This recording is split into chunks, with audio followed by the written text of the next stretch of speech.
For today, the only thing I want to talk about is the concept of surplus value.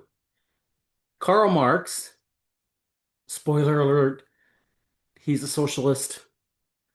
Karl Marx observed that human beings create surplus value. We create more than we consume. So he was interested in what happens to that excess value? Who controls it? Who gets to share in it? As a socialist, obviously, he wanted it shared among the masses. In pure capitalism, that surplus value typically goes to the owners of capital. Okay? So, primer on socialism versus capitalism, right there, a lesson from Karl Marx. Let's take a step forward. Uh, One of my favorite movies is called Up in the Air. And if you haven't seen it, it's a wonderful movie. George Clooney, I think it's his best acting performance ever. He talks about getting in line, uh, ironically, given what we're going through right now, getting in line at the TSA and how he likes to get in line behind uh, people who look Asian. And his traveling companion says, "That's racist." And he said, "It's a stereotype, and stereotypes work." So what I'm about to give you is a stereotype. And so are there exceptions to this? Of course there are. But stereotypes work. Men, boys, provide very little surplus value. They are a net negative until at least the age of 20 because they get in more fights. They their prefrontal cortex is not developed until at least the age of 20.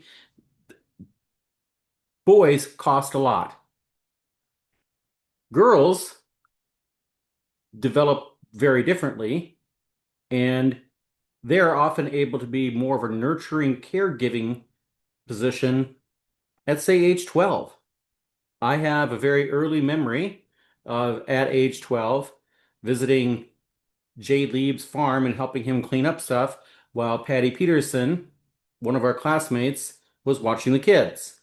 So us boys were trying to help him clean up his farm, but you know, Patty was trusted to be alone and taking care of the kids.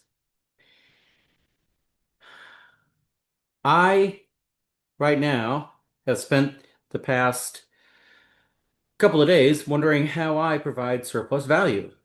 And for the past couple of days, it has been not much more than mopping up water because we've had some big rainstorms come through, and right out this way, water collects and it goes into one of my neighbor's apartments where her daughter is alone during the day.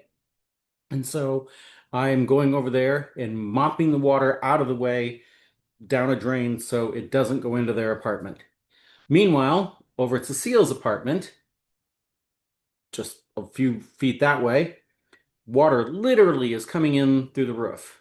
And so again, it's been my job to go in and mop up the water because for today, that's where I add surplus value.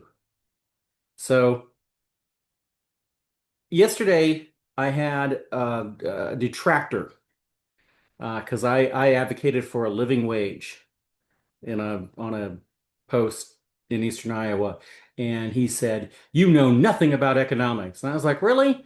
Then tell me what I do with my degrees from Co. and the Tippy School at the University of Iowa. Tell me what I do with those degrees." "Well, you obviously failed those classes." "No, actually, I did quite well, thank you very much." And then he's like, "Your professors must be ashamed of you." I'm like, "No, they're not. No." And then, and this is where I literally blocked him. He's like, "You're a foreign bot." So he went on and cyber stalked me. And his conclusion from cyber stalking is that somehow or another, I'm not a real human being. I'm somehow fake. Really?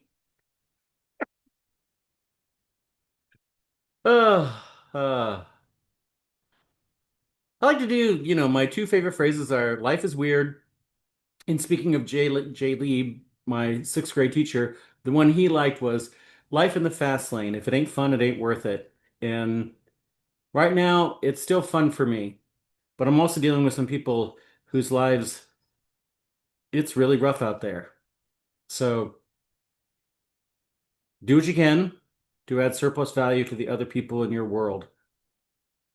That's it. See you tomorrow.